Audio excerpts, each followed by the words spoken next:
Welcome to Dynasty Life. I'm Theo Gremminger. Redraft ends, but Dynasty is life. And I'm joined today by Ian Miller. Today is Sunday. About 24 hours ago, we were all losing our minds from what was one of the most exciting days for us in fantasy football ever at the NFL Combine. The NFL pulled like a really, really quality move, and they put the quarterbacks, the running backs, and the wide receivers all on the same day. We were reacting quickly. It was a very positive day. There was a couple of players we're going to talk about that were losers, but I wanted Ian to come on to talk winners and losers. And we had a chat in the pregame, Ian, that like we have a lot more winners than losers. This is a really, really good class. But welcome back to Dynasty Life. This is your third time in this chair. My only 3-time Dynasty Life guest. So big hat tip for that one. That's pretty cool. But what was like your big macro takeaway, when you look back at the Combine? Yeah, I think there's a lot of different ways that, you can look at the Combine. And for each position, at least how I look at it, is different. So, like, let's take tight ends, for example. Like, when I'm watching the tight ends, I want high-end athleticism. Like, in terms of athleticism to production in the NFL, there's correlation between those two. So tight ends being, freak athletes means something to me. But when it comes to wide receivers, like, the athleticism itself doesn't go into the process because there's no actual correlation of athleticism to NFL production. But that doesn't mean that I don't want them to be athletic or don't need them to be. Essentially, instead of me using their athleticism, how I view it is, let's take Xavier Worthy for a second. I know we're going to talk about him. His athleticism was awesome. He was super fast, had a good shuttle, all around pretty good combine, or great combine, honestly. And while that athleticism doesn't actually go into, correlating to higher points per game, what does is the draft capital. And when the NFL watches Xavier Worthy, I think I could feel pretty safe in saying he went from someone who's probably not a first-round pick, probably a mid-second round, to I have a pretty good feeling that he's going to be in the first round. So when I'm like looking at that in terms of the process and looking at prospects, when I build or have profiles built, my whole process, how I do it, is we get certain prospect grades like upside, elite, league winner. And then I take all the players who've been upside hog, for example, like wide receivers, that's their profile type, and then combine it on top of draft capital. So Xavier Worthy, for example, he goes from someone, if he's a second round guy, he's an upside hog. He goes from somewhere where you're looking at like a 50% hit rate, got some good solid guys on there, some misses. But then you talk about him being a first round guy, that bucket all of a sudden goes from a 50% to the names of Jerry Jeudy, Marquise Brown, Kenny Britt, Percy Harvin, Akeem Nicks, Calvin Ridley, Des Bryant, Jordan Addison, CeeDee Lamb, like guys like that magnitude is now who you could start talking about when you're talking about Xavier Worthy. So yes, the combine, absolutely. The athleticism itself might not have been what I was like needing, but the draft capital that he's now likely to get means everything. I love it. And guys, I would be remiss to say Ian is going to be producing some content for Player Profiler. You see like how deep Ian goes in his process. You've seen him on the pods. His articles are fantastic. I'm really, really excited about that. But Ian, talk a little bit more about prospect buckets. When you go through in your process with these prospects, you use the term prospect buckets, which is a little bit confusing, but I think once you explain it, people are going to understand it. Yeah, so the prospect bucket, when we talk about pretty much any spot in fantasy football, we're looking at it through a range of outcomes lens, like whether they're, 5-year NFL vets, prospect coming in, you're always looking at these guys in a range of outcomes. No one truly knows. You can't just say one guy or like one comparison or one outcome for a player that's never going to happen.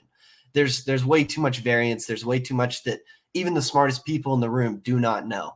There's a lot of uncertainty. So what the prospect bucket does is it's essentially a range of outcomes. So you can look at a guy, you get all these similar profiles, and you go, okay, well, the 50% of them hit a 14-plus point per game season in the NFL.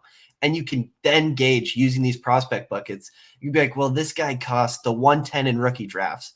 Is that price worth this range of outcome? Is it worth this upside? Is it worth the probability of success that this guy's going to have based on his prospect bucket?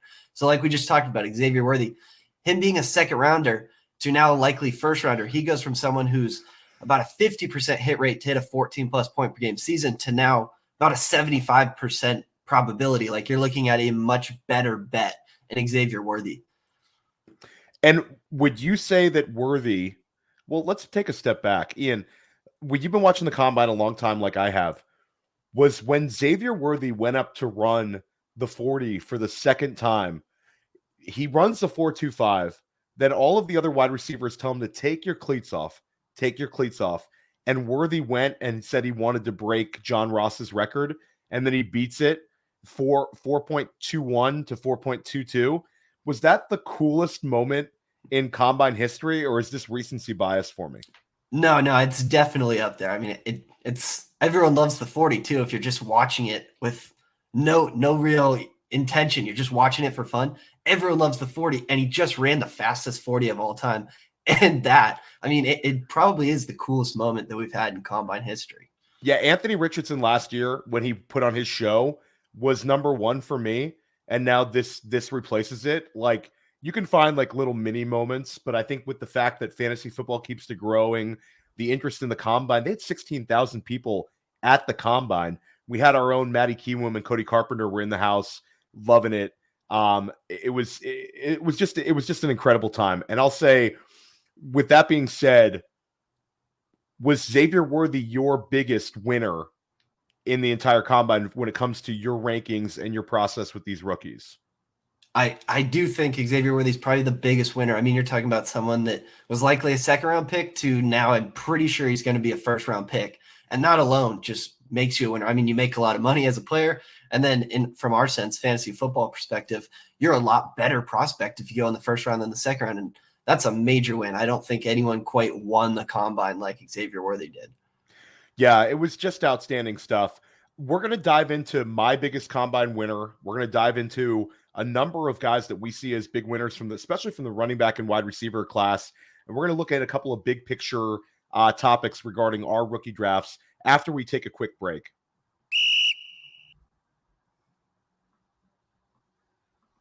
This episode is brought to you by Player Profiler, the Dynasty Deluxe package. The rankings are the best in the industry. It includes strategy mode where you can say, hey, change the rankings to be win now. Oh, change the rankings to be productive struggle. There's also a draft planner to help to strategize where you should take players because the draft planner also includes ADP. There's a trade finder where we look up on My Fantasy League and we see trades that are done, including a particular player. Then there's a trade analyzer where you can plug in draft picks, players, and we assign a lifetime value to draft picks out 5 years. The best thing about our trade analyzer, it can't be gamed with volume. And there's mock draft data to see right now what's the market for player X versus player Y, including in the fall when very few mock drafts are happening. And our Dynasty guide, the Dynasty Dominator, would cost you $10 on Amazon, but you get it for free with Dynasty Deluxe, and you get our rookie guide for free, a $25 value. So you get all of that for $45. So it's a great deal.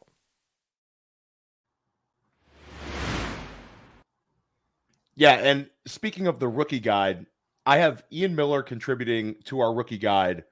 If you buy the rookie guide, buy the Dynasty Dominator. But if you just want to buy the rookie guide, I think it's going to be absolute fire.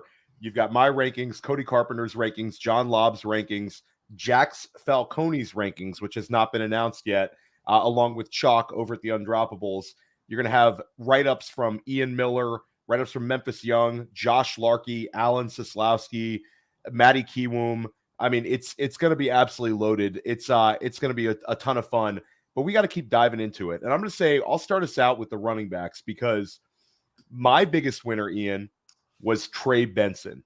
And Trey Benson was a player that we knew would run fast. And I think based on his profile, it was very important that he ran a fast 40, but I was not expecting 4.39.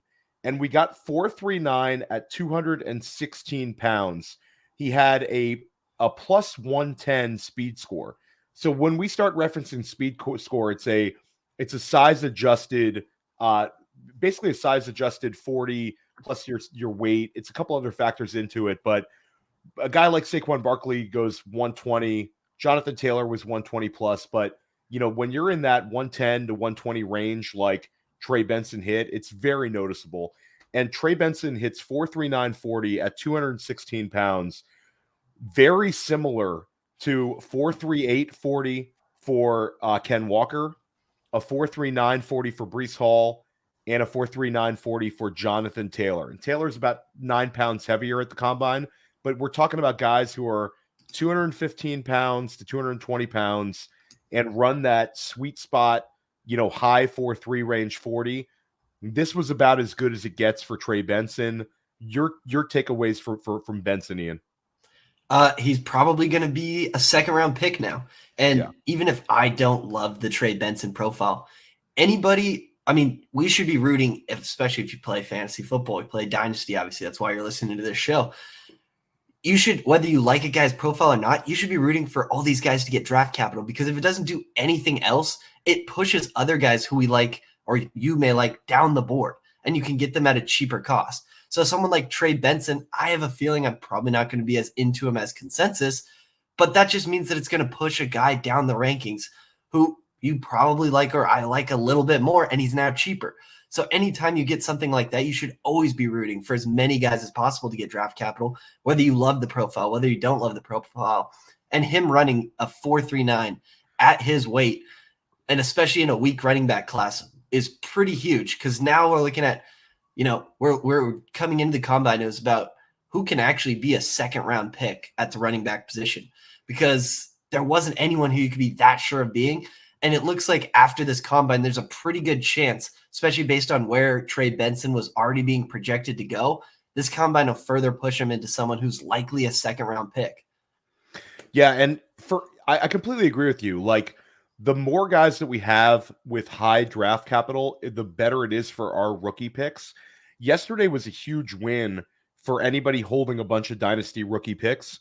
And I'll say that the narrative that there's going to be no running backs ending up in the first round of our rookie drafts, that kind of goes out the window, because Trey Benson looks like pretty much a lock. If he gets that second round draft capital, like Ian's saying, then that's going to be great.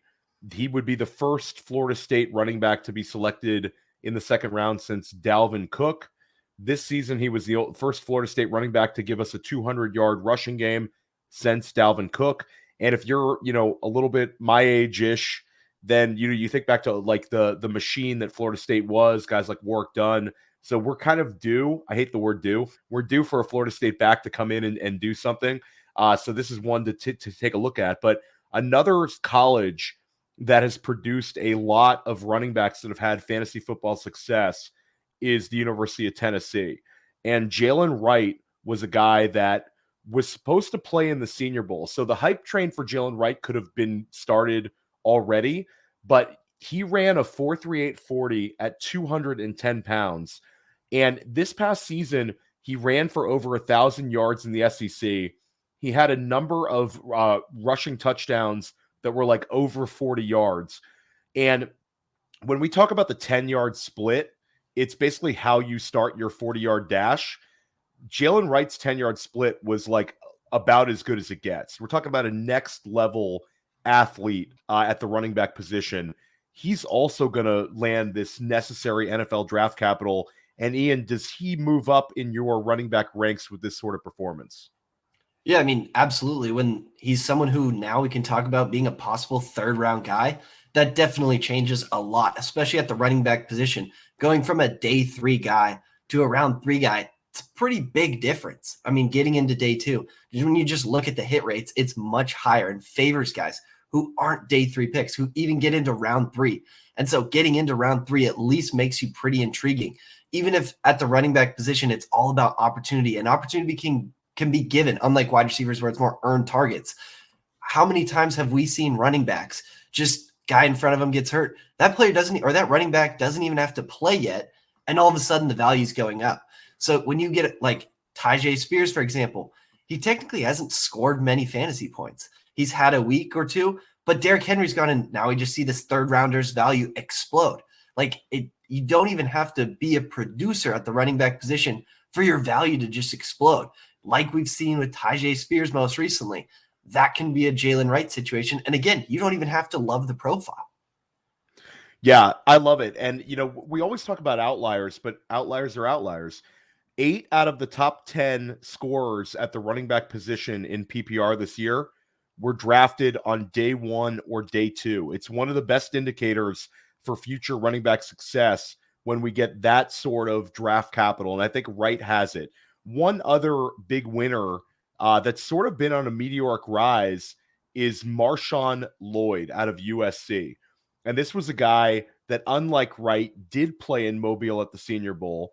And at the Senior Bowl, you had people coming away saying this could be the RB1 in the class. And I had a couple guests on. I know he certainly was not there for my rankings or your rankings, Ian. I had him pre-Senior Bowl, I think was like running back 7, running back 8. He's been moving up my ranks, but I wasn't quite there yet. But I do think when you look at what he did at the Combine, where he weighs 220, so he's heavier than Benson, he's heavier than Wright, and he runs a 4.46 40. He has a 111 speed score, which is a very impressive number, much like Wright, much like Benson. He looked fluid in all the drills. Like, where do you see Marshawn Lloyd ending up in your running back rankings? And I know they're not all finalized, but you're going to kind of ballpark it. It's really hard to keep him out of the top 5 running backs at this point, Ian. Yeah, I think that's completely fair. He's probably someone that climbs into the, especially, and we'll get to some guys who probably lost, and that just means that, or lost value or lost ranking. That just means that someone like a Marshawn Lloyd who had a good day can all of a sudden step in. He could be a top 5 running back in this class, and I think that's totally fair, especially after this. Again, if the NFL can just like this guy enough to take him in the 3rd round, he's going to shoot way up my rankings from someone who pre-combine was more so looked at as a day 3 guy, one of these flyer running backs. But now after this, the NFL could like this guy in round 3, and all of a sudden he's a top 5 running back in this class, if not a little better. Yeah, I think Lloyd is super interesting. I think all 3 of those running backs are super interesting. Jonathan Brooks, right now, he's a lot of people have him at RB1 overall. I know you do. We still are not. I think with Brooks, it's all just a little bit difficult because for me, I'm taking a little bit of a cautious approach because I want to see that draft capital for him. Like if Brooks falls to round 4 and he goes off the board as running back 7 in this class because the NFL teams are a little bit worried and they want that injury discount, despite his talent, I would still have to kind of keep him there. But if he gets the round 2, round 3 draft capital, then it's the NFL kind of showing me that they're not as concerned. So am I okay on that with Brooks, or is he just such an exceptional talent in your eyes that I should just be pivoting already? No, I think the thing about this running back class is that there is no one that's exceptionally talented. So we could be talking about, and we kind of are in a sense, we could be talking about 5 different running backs who could all seriously be the RB1 of this class. We're less than 2 months away from the NFL draft actually happening. And I don't have a set in stone RB1 by any means. There's no clear guy. And it's one of those where, of my few years of doing rankings with the prospects, the running back rankings has probably shifted and altered many, many times just since the end of the season, the end of the collegiate season. And it probably will a few more times, more than any position I can say in a class since I started doing this, quite honestly. So, I mean, Jonathan Brooks was my RB1 a month ago.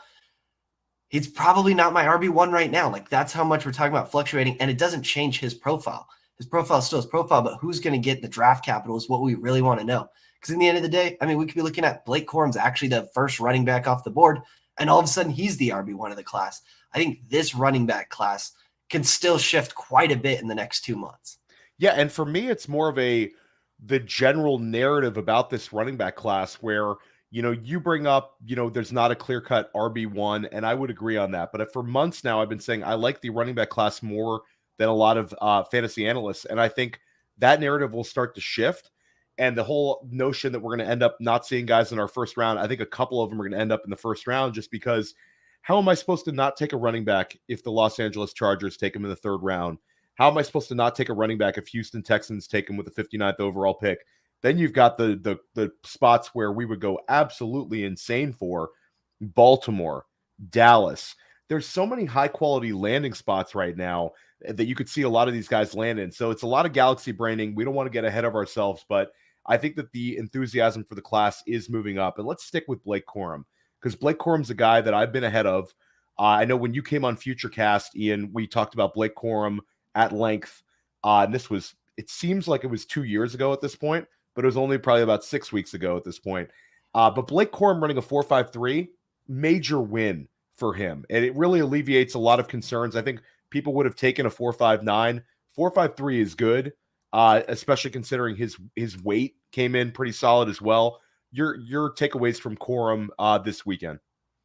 Yeah, I mean, I feel kind of just how, I mean, it was definitely a good showing, and I feel about the same that I did because he was someone that we were talking about prior to the combine that could be that second round pick, that could be that third round pick. And I think if this weekend didn't do anything else, it just solidified that further that he is a day 2 running back in this class. So if anything, we just feel more confident in Blake Corum, the asset in rookie drafts, being even a late first. And you brought up something earlier where you said that people were saying there might not be a running back in the first round of rookie drafts. And I mean, we're 2-3 years removed from guys like Keyshawn Vaughn being first round in a pretty loaded class. Like, I don't think I would be willing to bet a lot of money that a running back is going to end up in the first round of many, many rookie drafts and in ADP. And Blake Corum is the very early candidate to be that.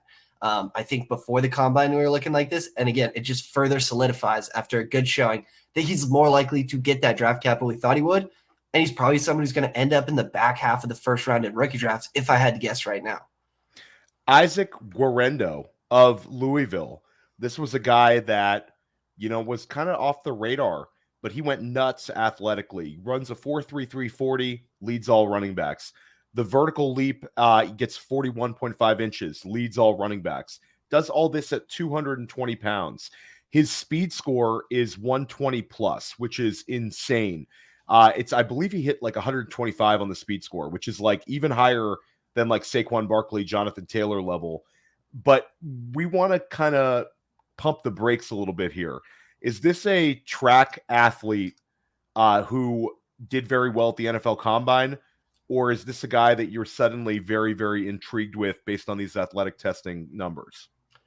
No, I honestly am going to be one who just kind of doesn't care that he did that because it doesn't make me feel any different in terms of getting draft capital like we've talked about many times.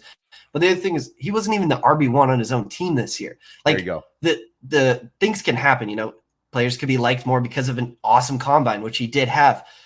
But we still have a complete production profile from these guys that matter a lot more than just the combine itself. And when we're looking at this combine, what we want, and when we talk about guys being winners and stuff like that, what we want is a production profile that's blended with a good combine, where we can further believe the draft capital, where we further get athleticism on top of a profile that we already liked or had intrigue in. This is one of those guys that we didn't, because he didn't have a good production profile. There wasn't much to his profile that said, this guy has a decent chance of NFL success. And it's not like the 40 time the speed score, a great combine changes that. I mean, just looking at guys who had, like, you brought it up, Kenny Nwangwu. He's one who broke the combine. He was absolutely awesome. You can even look at Israel Abonaconda from last year. Like, there are these guys that put up very, very great combines, have very high relative athletic scores. But again, without the rest of that profile, there's nothing that you really want to chase there. Like, there's more examples of guys getting drafted in day 3 with awesome combine metrics that didn't do anything. Like, when we talk about bust level prospects, which is what the process currently has them at, there's been, let's see here, I just pulled it up. So there's 19 bust level prospects to post at least a 9.5 relative athletic score, which he will. And only one of them had a 15-plus point per game season. Only 2 of them had even just a 12-plus point per game season. Breaking the combine without having the profile with it doesn't mean too much to us.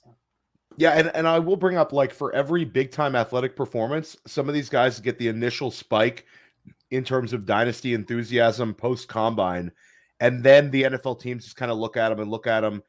I'll bring up Zach Kuntz last year. Zach Kuntz had the craziest RAS score of any tight end ever at the time, because Theo Johnson, we're going to talk about him in a minute. But Kuntz was like, I remember talking about him on podcasts for a few days, and it was Darnell Washington, Kuntz, all these guys who did these crazy athletic things.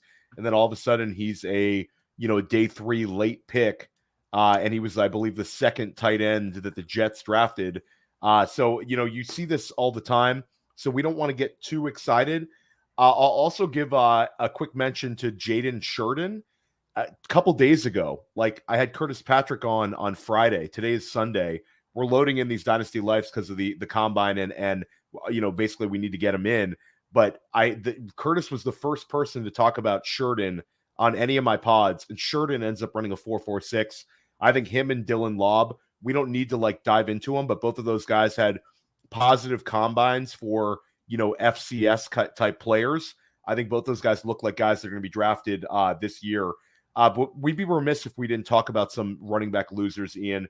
And one guy it was really actually depressing, because when like FanDuel and DraftKings dropped their odds to have the fastest 40-yard dash time, Jaylen Wright was like 11-1. But then I believe the next running back listed was Bucky Irving. They had him like 33-1 to run the fastest 40. So I'm like, okay, Bucky's going to do it. Bucky's going to go run a 4.45. Bucky ends up being like a 4.6 guy. And at his size, this is no good. I remember watching it, getting all excited, and it was like getting punched in the gut watching Bucky Irving run the 40. He has a sub 90 speed score. Does this really kind of ruin Bucky Irving? You had Bucky up there at like, I believe RB4. Ian, correct me if I'm wrong on that one. You had him basically top 5 running back. This is really, really a crushing blow. Yeah, I mean, I was a big Bucky Irving guy going into the combine, and it was more because he's someone you could easily chase the upside with. And what I mean by that is when you get someone with the receiving profile that he had, and I put a tweet out in January where I said there's been 13 running backs to post at least 7.5 receiving points per game in their junior season, which he just did. They got drafted before day 3, and 77% of those running backs put up an RB2 season. You can chase upside and have a pretty solid floor if you're a receiving back with the profile that Bucky Irving has. The problem now is that I said got drafted before day 3. Those numbers absolutely plummet when you talk about getting drafted in day 3, and that's absolutely going to be where Bucky Irving goes. He was someone who looked at the projection, was someone who's fringe top 100, could get into that round 3, and all of a sudden I'm very intrigued. Now he's pretty clearly a day 3 guy. The profile, I mean, it's going to be available in 4th round of rookie drafts, I would have to assume. But yeah, I mean, it was coming in that light and then running. What he did is just not conducive to high-end success or high-end draft. Yeah, and it really the only guys who have hit when it comes to the like sub 190 pound running backs, they all have elite speed. Jahmyr Gibbs, Devon Achane, James Cook, Keaton Mitchell. The only one who didn't was Kyron Williams, and we cannot go chasing outlier players like that. That's a great way to kind of hurt your dynasty teams when you start really, really chasing these outliers. So that was a tough one. Audric Estime was weird, because Audric Estime, when you watched him at Notre Dame, he would break off all of these long home run hitting runs. You think about like the Duke game where he ends the game on like a 35-yard touchdown run. And there was the NC State game where he ripped off a really long one.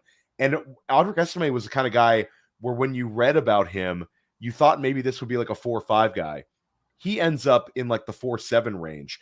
He has a 38-inch vertical, so he made up for it a little bit, but I think he's pretty much a guy that we want to avoid now at this point, Ian, because based on the 40. Am I wrong to be this concerned about it? Where are you at?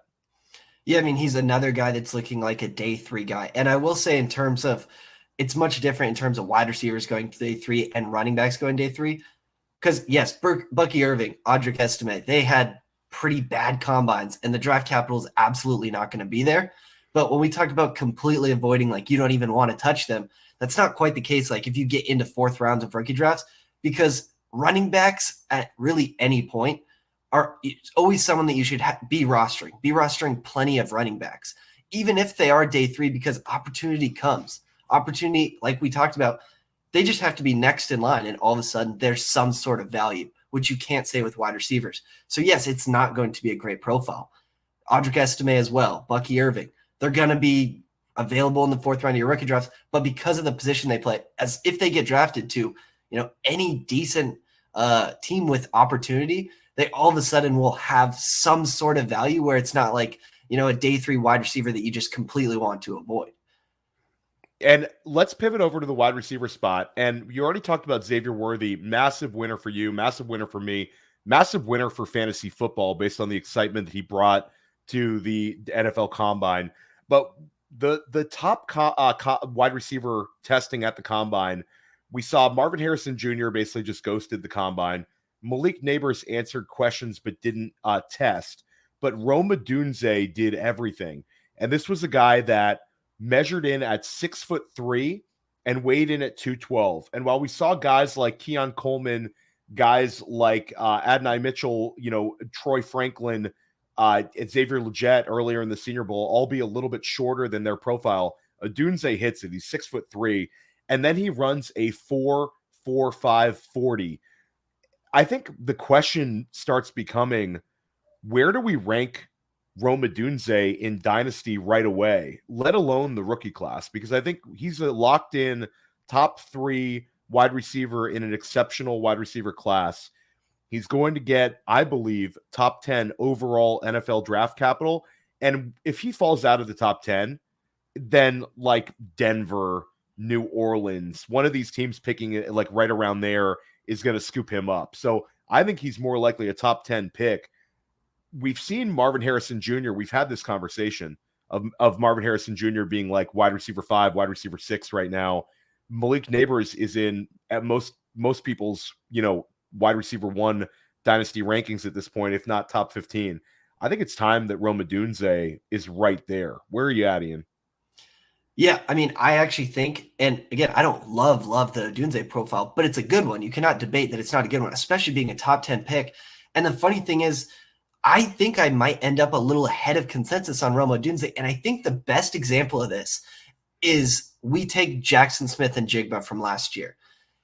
He had a solid profile. There were still concerns. It wasn't a completely over-the-moon awesome profile. There are definitely concerns. And one of those things was like his average depth of target was a bit low at Ohio State. And it also continued to his rookie year. But anyways, this guy comes out. The NFL has him as a top 20 pick, or 21, 20. I believe it was 20 on the dot. So the NFL didn't love him the same way that the fantasy community did. He went 20th overall. Yet this guy was valued right after the draft as wide receiver 12, a wide receiver 1 in Dynasty, and he hasn't played yet. And the profile did not say that that was someone who should be a top 12 wide receiver in Dynasty. Then he has this atrocious year. It's very bad, no matter how you look at it. His per route numbers weren't great. The ADOT concerns are still there.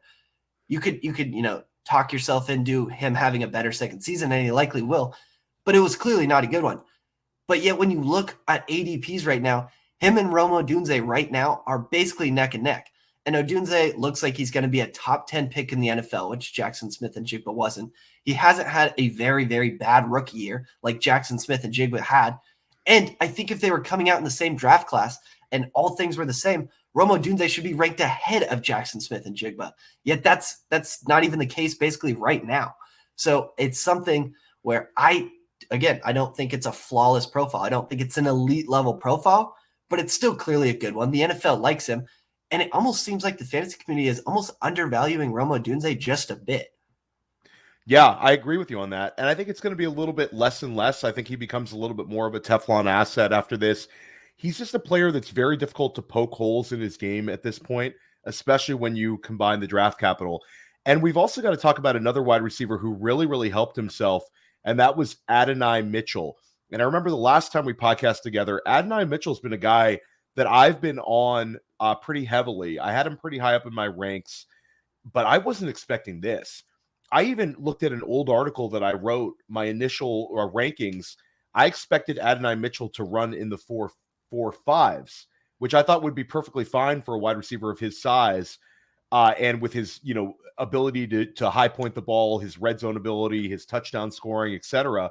This was wild because Adonai Mitchell weighs in at 205 pounds, 6'2". Some people were expecting 6'4", whatever. He's 6'2". But Ian, he runs a 4.35 40, and then he has a 39.5-inch vertical leap at 205 pounds. This is a guy that I think is now a first-round pick in the NFL draft. And I think that it's going to be kind of hard to, and anybody who's like, maybe he falls in the second, I don't know. because I look at that tail end of the first round when you start looking at Buffalo, Baltimore, Kansas City, that little pocket. It's hard for me to see Adonai Mitchell falling out of that, and he could be drafted ahead of that based on these athletic test numbers. I mean, we're talking about some really freaky athleticism. Yeah, and him being first round is going to be awesome for fantasy football.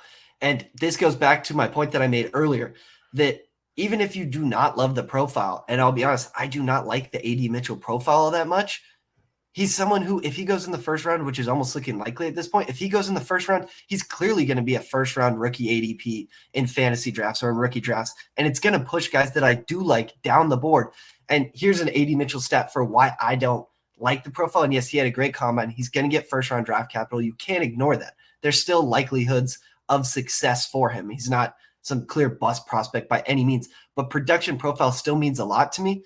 And this is someone in college who never posted a 15-plus point per game season at any point at Georgia or at Texas. And there's been just 5 wide receivers to do that and get drafted in the first round. Those 5 are Darius Hayward-Bay, Ted Ginn Jr., Henry Ruggs, Anthony Gonzalez, and Craig Davis. That's kind of the company that I have AD Mitchell in right now, and that's with him being a first-round pick. So what this combine does for me is, again, it's absolutely awesome. He's probably going to be a first-round pick now because of what happened at the combine, and the fantasy community is going to like him. I mean, I've already seen Brett Coleman compare him to CeeDee Lamb, so there is hype out there. As crazy as that is. I saw that one too, and Ray Garvin had, I think, retweeted that and said some things about it. I don't see the CeeDee Lamb. I always thought like Adonai Mitchell is more like a T. Higgins, but hey, 4.35 40, that you can do a little bit more with that than you could at T. Higgins. But at the end of the day, like, people get so excited about comparisons. If Adonai Mitchell turns into T. Higgins, that is a massive hit for us based on the draft capital we're going to have to use on him. And, we didn't even talk about him in the pre-show, but Brian Thomas, Brian Thomas, I didn't expect 4.33. Wild score. You're talking about a guy 6'3", 210 pounds, 209, 210, and he runs a 4.33 40. He also has a 38.5-inch vertical leap. This was already a guy that I projected to go in the top 20 of the NFL draft. So I had him sort of ahead of the Worthies and the Adonai Mitchells. But I think at this point, if we see a perfect storm where you have Rome Odunze, Malik Neighbors, and Marvin Harrison Jr. all off the board in like the top 6-7 picks in the NFL draft, you could see some wild things happening, like Brian Thomas going in the top 12. Yeah, and this just shows how crazy this class is, because we just talked about running backs. We talked about the RB1 in the class, and you don't love the profile of the RB1 in the class, or you don't truly like it. We're talking about Brian Thomas, who at this point to me is probably wide receiver 5 of the class, and I like him quite a bit. It's basically the opposite that we have from the running backs. Wide receiver looks deep. The fact that he's wide receiver 5 in this class to me, and I still really like him, should say all you need to know about how good this wide receiver class is shaping up to be. I am a Brian Thomas fan, and the fact that he had that combine further solidifies the projection of him being a top 20 pick. I mean, this is absolutely awesome for fantasy football. Yeah, Brian Thomas is locked in. And one guy that I think that was gaining enthusiasm in the community, basically the Senior Bowl, the 2 big wide receiver winners at the Senior Bowl were Roman Wilson and Ladd McConkey.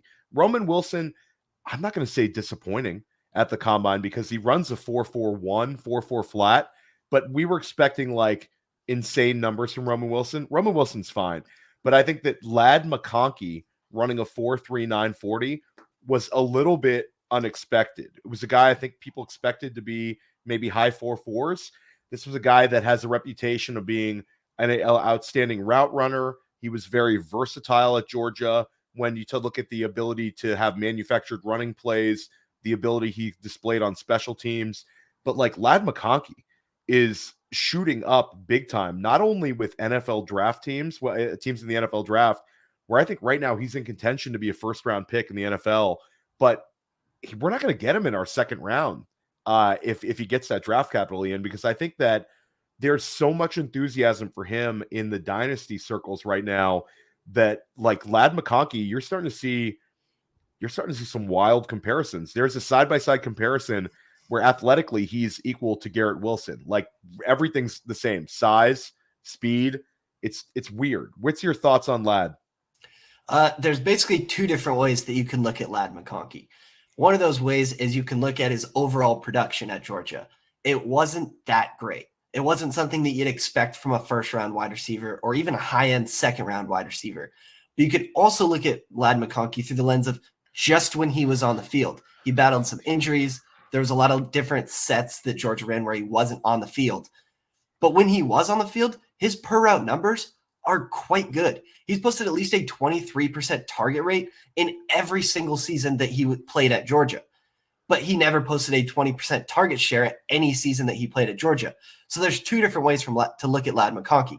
The problem for me is if he ends up in the first round, he all of a sudden becomes someone who's kind of an intriguing guy who you could get at a decent price, to where with guys where there's still question marks in the production profile because you didn't actually do it on a full per route, or it was just a per route basis. You didn't get the full route participation.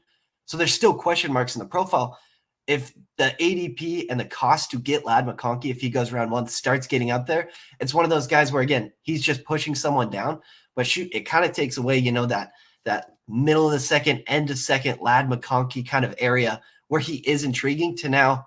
It looks like after a very solid combine, he might end up someone who's a little overpriced for my liking. Yeah, I could see that. I mean, he certainly is steaming up. And we talked about this wide receiver depth. I'll throw out three winners we're not going to really have time to dive into, but Malik Washington had over 100 catches at UVA this past year, ends up having an incredible vertical leap and a very good 40, ran in the 4.4s. And we're talking about the production, now the athleticism. I think Malik Washington is going to end up being drafted in the third round. Ricky Pearsall, athletic freak, really when it comes down to it, at Florida, formerly in your state, Ian Miller, an Arizona State Sun Devil, transfers to Florida, made some outstanding catches, Senior Bowl steam, and now backs it up with a ridiculous combine. And then your guy, Johnny Wilson, size, speed, actually runs faster than Keon Coleman. So those three guys all would be considered winners. But I want to talk about some losers here. Well, I got one more winner that you brought up, just briefly touch on. And he's got a great name in Theo Johnson. And we'll get to tight ends. We'll get to tight ends. Okay. I want to quickly finish out you got to talk about Theo, best first name in the NFL draft. But we've got to talk about wide receiver loser here, Troy Franklin. I was disappointed in Troy Franklin. This is a guy that I had at wide receiver 4. We knew he was going to be thin, but he was very thin. And he ends up running a 4.41 40. But Ian, a wild stat, Troy Franklin had the worst 10-yard split among all wide receivers. And I'll repeat that. The worst 10-yard split among all wide receivers. It was like a 1.61. So when you're talking about the 10-yard split, it's basically how fast you go in the first 10 yards of the 40-yard dash. Franklin was really slow in that regard. I don't want to push him down too far. You talk about guys with, I believe he was second to Malik Neighbors in the entire nation on receptions over 30 yards last year at Oregon. Incredibly productive guy, more touchdown catches than any Oregon Duck in history. But I think that the chances of him being a first-round pick went down this past weekend. Your thoughts on Troy Franklin? Yeah, I mean, I still like the profile. He has a very solid production profile. He declared after a very, very strong junior year where he had over 3 yards per out run, again, as a junior. So his production profile is quite strong. The problem now is for someone who's already looking like a fringe round one projection, probably doesn't get too close to that after his combine. And one thing that I kind of thought was funny is, so Xavier Worthy weighs in at 165. And the talk is either he's dead for the short hour before he ran his 40, was he's dead as a dynasty asset, or he has to run blazing speed, which he did. But with Troy Franklin, he weighed in at 176 pounds. And for some reason, you didn't hear he better have blazing speed or he's a dead asset. Again, I still like him, not as much as I did because he's probably not pretty strongly going to say that he's not going to be a round one guy after this. And with all the wide receivers that we saw do well, who already had fine profiles. So I'm still going to be in on Troy Franklin. He's probably going to be a guy who I'm going to like getting in the mid-second of your rookie drafts if he goes in the second round of the NFL draft. But yeah, I mean, it was definitely disappointing. it definitely makes it seem like he's not going to be a first round pick. But yeah, coming in that light and then not being, a speedster or a world beater when it comes to his 40 time, definitely disappointing. Yeah, and I remember last year at this time, I wanted faster out of Jordan Addison, like the super skinny profile to run faster, and Addison didn't do it. And Cody Carpenter was like, Theo, chill, he's going to go in the first round. Cody's looking at Troy a little bit more on a developmental angle. I'm interested to see where Cody adjusts him to, but I certainly am going to have to drop him off of wide receiver 4. He's probably not in my. It's so many guys to rank in this wide receiver class. It's really depressing, but there's no way I can put him in front of Brian Thomas. There's no way I can put him in front of Xavier Worthy at this point. And it comes down to kind of Adonai Mitchell for me. I'm still into Troy Franklin, though. I don't want to go too crazy. If I liked him a lot on Thursday, I can't, now dislike him because of the combine. That would be bad process. But when so many guys had a positive day for him to do that, it was disappointing. One more guy for your brief thoughts on Keon Coleman. Keon Coleman was never a guy that we thought was going to run extremely fast, but he ends up running the 40 in the 4.6s. Where are you at on Coleman after this performance? I honestly don't feel too much different about Keon Coleman. Like, the whole thing with Keon Coleman was that he never should have been expected to be a blazing speed guy. Like, he's a freak athlete in the sense of what he does on the football field. I mean, you see, like, if you watch Keon Coleman highlights and just highlights and called that your tape, I mean, you'd be in love with the guy because he does freaky things on the field. But I don't think it's ever been something where it's like, oh, Keon Coleman is blazing speed. Like, I just can't get behind Keon Coleman being an absolute faller. I mean, yes, it probably, if you were to say, is he a riser or a faller, he probably falls more in the faller category. But I don't think however you felt about him on Thursday, like you brought up, should be about the same that you feel about him today. Like, it's not like it was an atrocious combine by any means. And I don't think he was going in there expecting to absolutely blow up, especially when it comes to his speed and things like that. So, yeah, I don't get the Keon Coleman hate after this weekend. If you didn't like him coming in, I get it. But it really did not change my personal opinion of how I view Keon Coleman after this. Although maybe he's not a first-round guy, like he'd kind of been projected. So that's about the only way where I'm like, I think he's a fall. Outproduced Jaden Reed when they were on the same team at Michigan State, transfers to Florida State, ends up playing well there. And it's a guy that ends up – it's funny because I didn't expect him to be blazing. I certainly didn't love seeing a 4.6.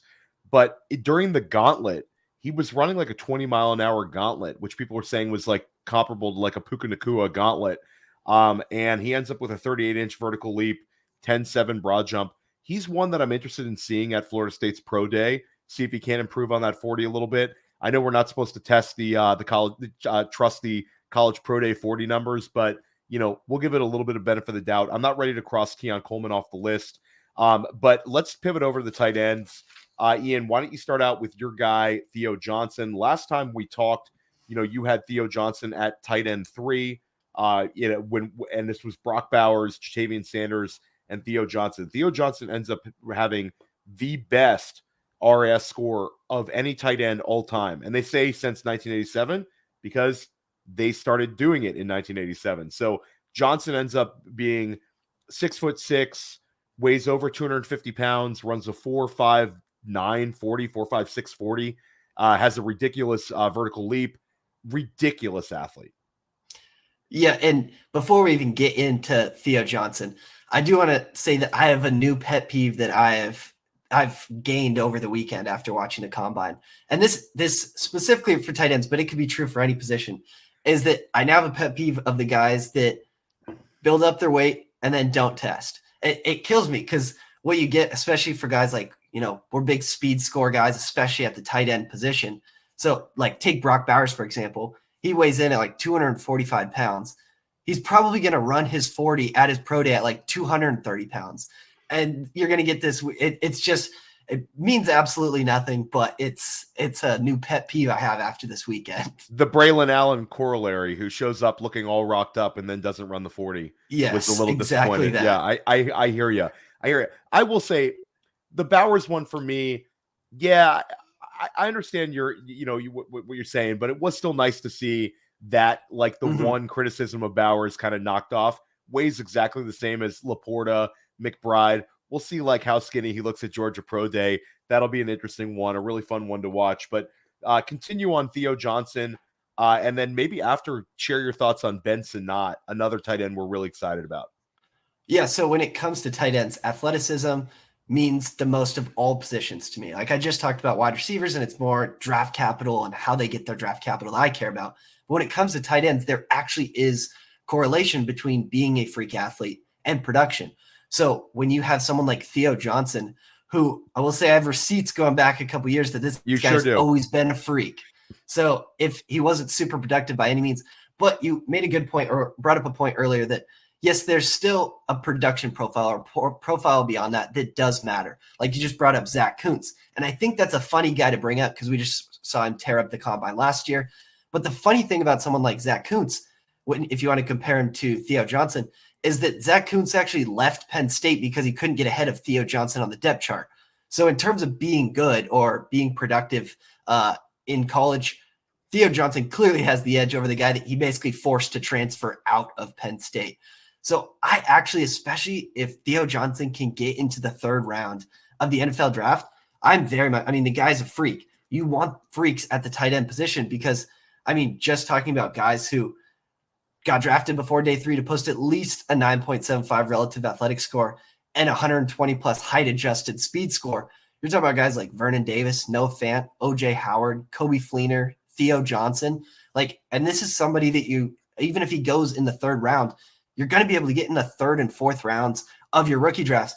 I'm telling you, consensus has not caught on yet that getting tight ends with decent profiles, very cheap, has been so profitable in the last few years. And I don't know if consensus caught up. What I mean was I was scooping up a ton of Greg Dulcich in third and fourth rounds of rookie drafts. I was scooping up a ton of Luke Musgrave in third. Well, he didn't quite make it to fourth round, but third round of rookie drafts. This could be Theo Johnson this year, someone who you're going to get in the fourth round. So it's essentially a risk-free asset that you're putting basically no real price on. There's not true value you're putting into it. And there's legitimate upside, which you can't really say for other guys who are available in the fourth round of rookie drafts. So someone like Theo Johnson, who basically proved that he's an absolute freak, is going to be very interesting to me during draft season. So before we touch base on Sanat, Jatavian Sanders, you know, the weight was good. Like you talked about the you know, we want to see like these 245 pounds, you know, with Brock Bowers. Sanders weighs in at 245, 6'4", and then he has a 4'6'9" 40. And I know, you know, a 4'7" 40, you know, we talk about Mark Andrews as a 4'7" 40 guy, TJ Hawkinson, a 4'7" 40 guy. This is not like a death sentence. But when we talked about like Texas this year, if I told you that Jatavian Sanders was basically a 4'7" guy when watching Texas, would you have said he looks a little faster than that? Because for me, I expected him to be a little bit faster. He's still tight end 2 for me, I think, but there's other guys nipping at the heels. Yeah, he's still tight end 2, but it was definitely a disappointing combine. And no, I did not say a 4'7" guy in Jatavian Sanders. That definitely shocked me. One of those times where I was like, oh, wow. Like I could have predicted Xavier Worthy's incredible time more accurately than I could have predicted what happened to Jatavian Sanders. I was not expecting that.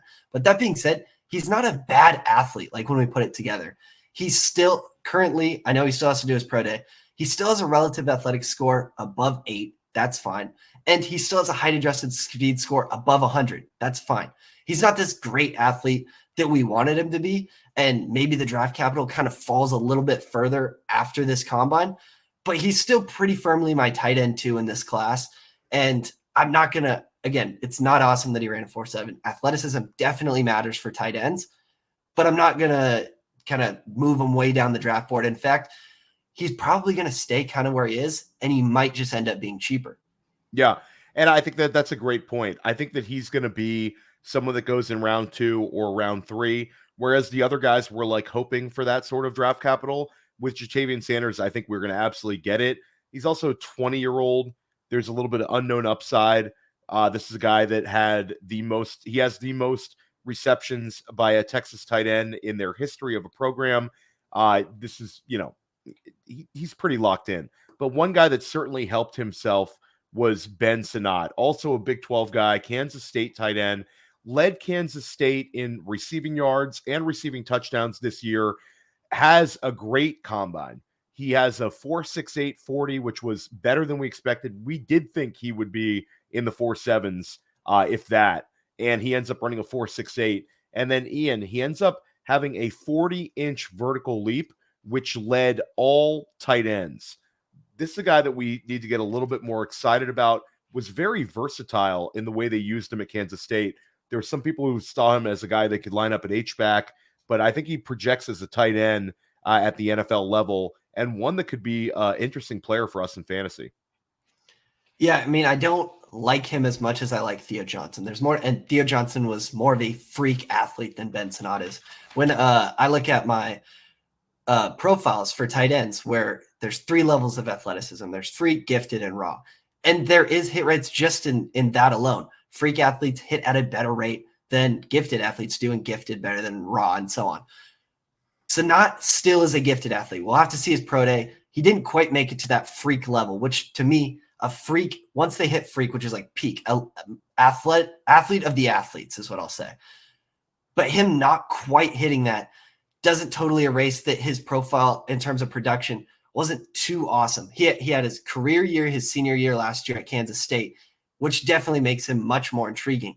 And don't get me wrong, again, if the NFL kind of likes him, he still has solid athleticism, and the production profile is okay. There is some intrigue. And if we just want to talk about how we felt going into the combine, or how we felt about players before the combine, he's definitely someone that is truly actually rising, even if you still don't love him or like him all that much. Yeah, and I think it was the tight end class. I wish we had a little more time, because I think this is a class we need to dive into a little bit more. But it was definitely a win for the tight end position at the NFL draft. You bring up athleticism at the tight end spot, like Cade Stover ran well, Tip Ryman ran well, Jared Wiley ran well, Jaheim Bell ran like a 4.61. So there was a lot of these guys who ran in that sort of intriguing range where they didn't like eliminate themselves from contention for us as fantasy managers. But the draft capital is going to be so important to see where a lot of these guys land. But I think we feel better about the tight end class post combine. Final question, Ian Miller. How many wide receivers are selected in the first round of the NFL draft? The record is 7. I think there's a chance, just going off the top of my head, we could actually get 8. Again, I may just be a little bit excited, but I think it's totally realistic that we actually see that, especially after this weekend. I mean, we could legitimately, and I know it's been the talk, is that there are so many wide receivers that could probably be drafted in the first round, but there is so many of them, and there's only so many needs for these teams, or so many teams that have that need. So I think we honestly might just get a ton of wide receivers in the beginning of the second round if we don't get that record in the first round. Either way, it's extremely exciting. And just one quick stat, since we were on the subject of athleticism basically this whole time, when I say that tight end athleticism matters, and we talk about nothing else in the profile except athleticism, there's been 30 freak athlete tight ends drafted in the first 3 rounds. 60% have posted a 12-plus point per game season. When we just talk about non-freak athlete tight ends, there's been 66 drafted in the first 3 rounds. And that number goes from 60% to the non-freaks being 26%. Athleticism absolutely matters at the tight end spot. Yeah, athleticism at the tight end spot matters more than probably for any other position. Certainly matters more than wide receiver, where wide receiver, we see a number of these guys who don't run very well and have dominant, fantasy careers, the Cooper Kupps of the world. But Ian, this was more than awesome. This is not going to be the last time that we discuss this rookie class. Ian is going to be appearing on multiple Player Profiler podcasts, and you've got some cool work coming out. Let everybody know where they can find your Patreon as well, Ian. Yeah, if you follow me on Twitter at Dynasty_IM, I have my Patreon linked in there. And basically everything that I talked about in terms of prospect buckets, prospect grades, probabilities of player, and a ton more. I could talk about it forever. But That's all in there. You can get your hands on that. And then I'll be doing articles and being on podcasts now with Player Profiler, which I'm stoked about. Yeah, I'll have an article coming out on my guys going into this kind of draft season and startup season where dynasty startups are really in full swing. So my guys, you're going to get the guys who I think are much better bets than what consensus thinks, and you could get at a pretty solid price. And so extremely actionable content is going to be coming out on the Player Profiler site from me, and I'm absolutely stoked to be a part of it. Yeah, and we're so stoked to have you. We made an announcement about Cody Carpenter is going to come back and do some content for us. John Lobb is very much in the mix. We've got Austin Abbott doing video content. He is great. We've got such a depth at the Dynasty for our Dynasty content right now, and I'm so excited about the direction we're headed. I think before we did Dynasty very well, and now we've got Ian Miller, Cody coming back. I mean, we're in a great spot for Dynasty. So if you're a Dynasty Fantasy Football player, make sure you stick with Player Profiler and stick with us here at Dynasty Life. I'm going to be dropping great episodes like this, getting you ready right through free agency, getting you ready for your rookie drafts, and future cast this week. Got John Lobb and Austin Abbott. We're going to do a post NFL Combine rookie draft. I believe that's going to be Tuesday evening. We'll talk to you soon, everybody.